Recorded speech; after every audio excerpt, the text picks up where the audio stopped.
Les gars, il y a de cela quelques jours, la Fédération camerounaise de football nous confirmait qu'elle devait respecter ses engagements envers la FIFA, du moins de faire son devoir. Il s'agit ici par exemple de vendre les tickets d'entrée au stade et c'est ce qu'ils ont débuté depuis mardi passé. Du moins ça c'est ce que nous rapporte ce reportage de Canal 2 International que je vous prie d'écouter et je vous retrouve bien après. La Fédération camerounaise de football va respecter tous ses engagements internationaux vis-à-vis du match Cameroun-Cap-Vert de ce 8 juin, affirmation de son département de communication. L'une de ses obligations est la vente des tickets d'accès au stade, une action engagée ce mardi à son siège au quartier Tinga. Il y a plusieurs points de vente. Pour tout Camerounais qui a besoin de billets, tout Camerounais aura besoin de son billet en fait. Je vends même plus des billets de haut standing en fait. 50 000, 25 000, 2 000, ça. Mais les Camerounais sont là, les Camerounais sont avec nous en fait. À peine le dispositif est installé, que les supporters arrivent en compte-gouttes pour entrer en possession de leurs tickets. Vraiment, il n'y a pas un Camerounais qui aime les Lions comme moi. Et les raisons pour lesquelles j'aime les Lions, c'est parce que j'ai vu la création de FECAFOOT. Qui gagne ou qui perd, ce n'est pas mon problème. Pour booster les ventes, la FECAFOOT a également lancé une caravane via ses Pom-Pom Girls. L'instance que dirige Samuel Eto'o va également procéder dès ce mercredi à l'accueil et l'hébergement des officiels de... Alors les gars, comme je vous le disais donc à l'entame de cette vidéo, la FECAFOOT est bel et bien en train de vendre les tickets d'entrée au stade. Il y avait beaucoup de rumeurs qui faisaient état de ce qu'il pourrait arriver, qui est également en parallèle du côté du MINSEP, des dispositions qui sont prises pour cela.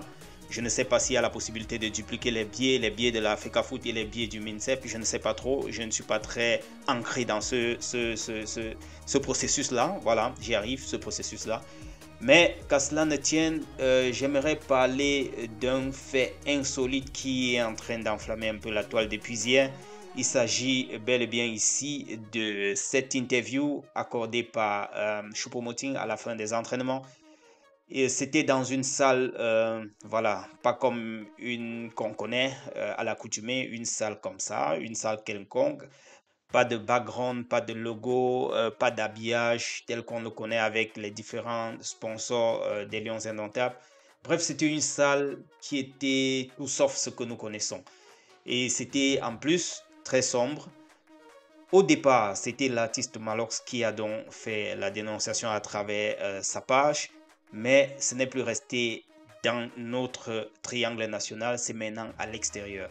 C'est autour des éléphants. La page Allez les éléphants qui, entre guillemets, se moque bien sûr de nous en affichant cette photo-là et en disant pendant ce temps au Cameroun, le responsable de communication des Lions Indomptables, version ministère des Sports, a organisé une conférence de presse sans aucun sponsor de l'équipe nationale avec un vieux drap en arrière-plan dans une salle sombre. Vieux drap en arrière-plan dans une salle sombre. Les gars, on va encore toucher quel fond? Si on traverse le fond, où on va où? Au sous-sol? Parce que là, je crois qu'on est en train d'aller direction sous-sol. Parce que ce n'est plus dans le triangle, c'est maintenant à l'extérieur qu'on se moque de nous. Ça fait mal. C'est tout ce que je pouvais dire face à cette situation. En attendant, il y a réunion tout à l'heure au niveau du ministère. Une réunion à laquelle a été convié les membres de la FECAFOOT, du moins la FECAFOOT. Attendons de voir le feedback après la réunion et je vous reviens avec de nouvelles actualités. D'ici à là, les amis, restez scotchés et à très bientôt. Ciao.